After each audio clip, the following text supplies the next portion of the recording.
If you do that, every door of opportunity will open for you. Your self-confidence will go up. People will admire you and respect you. Your employers will open doors for you. It's the most amazing thing. And yet only 10% of the population knows this. What is really important is the person you have to become a self-made millionaire. You have to become a totally different human being. In order to achieve something you've never achieved before, you have to become someone you've never been before. I mean, it's the most amazing thing. And it is true, and it has been true for thousands of years. And it is the great secret of success. It basically starts off with yourself. It is your level of self-esteem, which translates into your level of self-confidence, is the starting point of success. If you like and respect yourself, you will set big goals for yourself.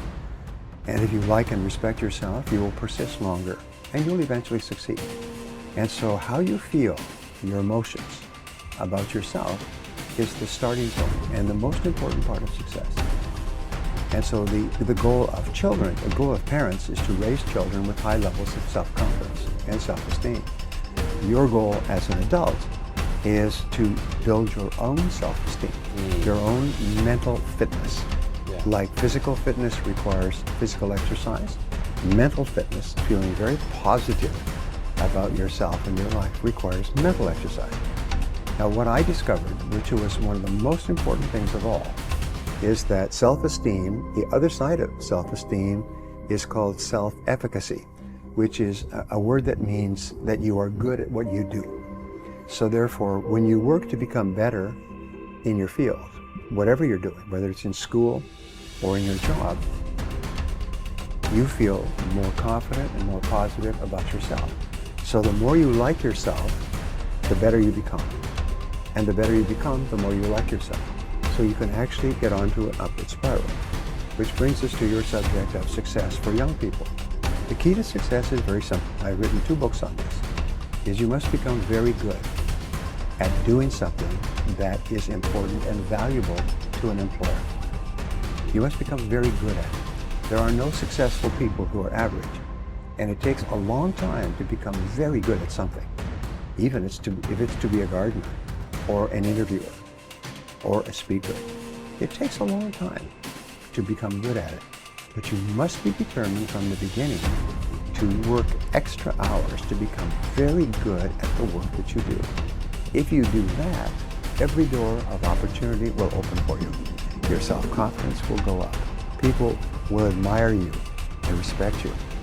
Your employers will open doors for you. It's the most amazing thing. And yet only 10% of the population knows this. One of the things that I learned, by the way, is that becoming a self-made millionaire is not the important thing. What is really important is the person you have to become a self-made millionaire.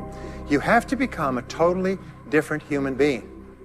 One of my friends says that in order to achieve something you've never achieved before, you have to become someone you've never been before. And it's a really important insight, is the qualities that you need to develop, qualities on the inside to become a self-made millionaire, are incredible qualities that make you a vastly better person. Not only better in terms of character, determination, discipline, decision-making, strength, and so on, but they make you a far better person. They round out your character in a far better way. So that the real payoff of becoming wealthy is not because you can eat more, because how many more meals can you eat? How many more clothes can you wear? But it's the kind of person that you become, and then the kind of people that you associate, the kind of life that you have. And so the things that we're going to talk about now, and I know that you're some of the smartest people in our country, so I'm going to give you these ideas very quickly, like dealing cards. What I found in my research is that there's a series of qualities that self-made millionaires have. If you have these qualities, your success is virtually guaranteed. And if you don't have these qualities, the qualities are learnable. Point number 1 is that all business or sales skills are learnable. All financial skills are learnable. If you can drive a car, you can learn any skill. If you can drive a car, you can learn the skill. Now, number 2 is you're probably only 1 skill away from doubling your income right now. You're probably only 1 skill away from setting yourself on the road to becoming a self-made millionaire. That turns out to be the case for almost everyone. And if you don't know what that skill is, maybe over the course of the time we spend together, it'll jump out at you. But whatever it is, you've got to find it out and go to work on it, because it is learnable. It's a learnable skill. People say, well, I've never been very good with money. Well, get over it.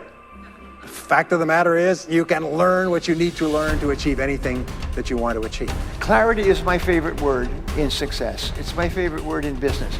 I have done consulting for more than 1,000 corporations, large companies worldwide, companies like IBM and General Motors and PepsiCo and Bank of America. I mean, big companies.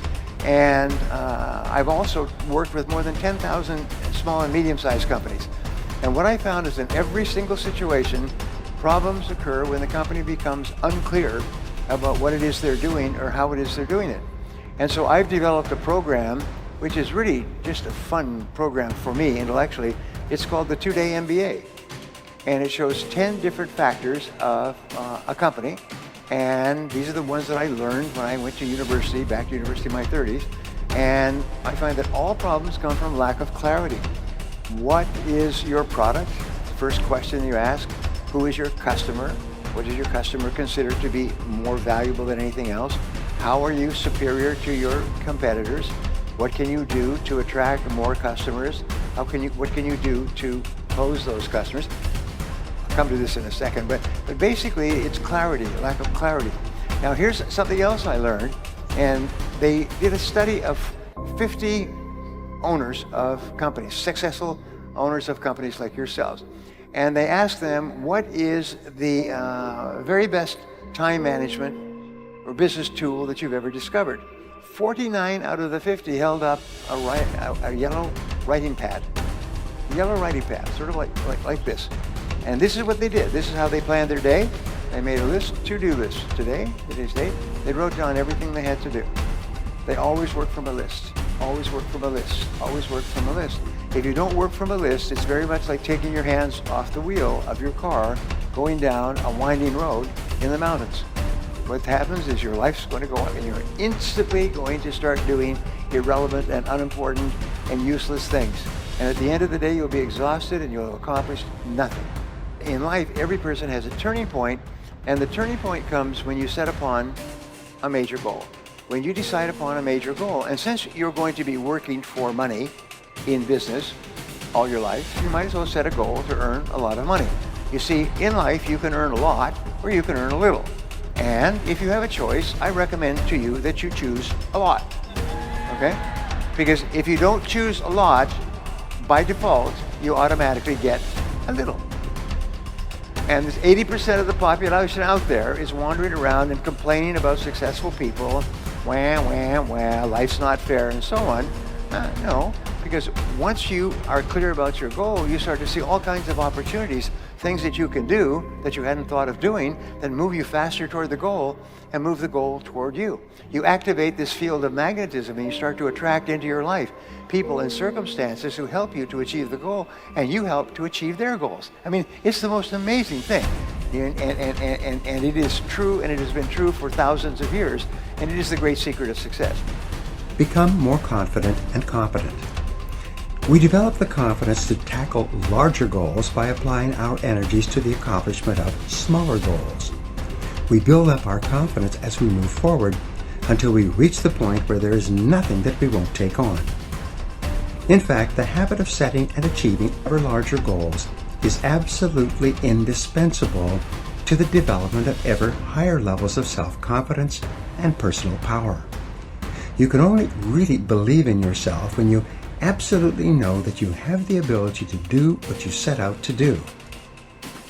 True self-confidence comes not from positive wishing or positive hoping or positive thinking. It comes from positive knowing, based on having proven to yourself over and over again that you have what it takes to get from wherever you are to wherever you want to go. Self-confidence is a state of mind. It is an attitude. And as an attitude, it is more important than facts. But it must be based on facts to be the kind of self-confidence that you can rely upon in a crunch. Your job is to do whatever it takes to convince yourself in your heart that you are absolutely unstoppable and that you can achieve anything that you put your mind to. Thought is creative. If self-confidence is an attitude of mind, it is based on mental principles and mental laws. foremost amongst which is thought is creative. You are not what you think you are, but what you think you are. As you systematically and deliberately change your thinking about yourself, your outer reality changes to conform with it. Your thoughts create your life, including and especially your thoughts with regard to your feelings of self-confidence. The reason why goals are so important is because of these mental laws, the consequences of which are inevitable and inescapable. You are happy and successful to the degree to which you conform your life and your thinking to these laws and live in harmony with them. The first law, which we have already discussed, is the law of cause and effect. This law is so simple and powerful that you need to remind yourself of it all the time. Everything that happens in your life, success or failure, wealth or poverty, health or illness, happiness or unhappiness, self-confidence or insecurity, are all subject to this law. The Bible teaches this basic law as the principle of sowing and reaping. It says that whatsoever a man soweth, that also shall he reap. This especially refers to the thoughts you think. If you sow positive, optimistic, uplifting thoughts in your mind, you will reap positive, optimistic, uplifting events and experiences in your life. And it cannot be otherwise. If you sow clear goals and objectives in your mind, you will reap clear results and rewards in your outer life. The law of attraction. A corollary of the law of cause and effect is the law of attraction. This is one of the most important of all mental laws in explaining what happens to you. This law says that like attracts like. It says that you inevitably attract into your life the people, ideas, circumstances, and opportunities that are in harmony with your dominant thoughts. Just like a magnet attracts iron filings, you attract whatever is consistent with whatever you are thinking about most of the time. Because this is a law, you cannot think one thing and attract something else. Whatever you are thinking about most of the time, you are drawing into your life from all directions. This is why fuzzy goals bring fuzzy results. Clear goals bring clear results.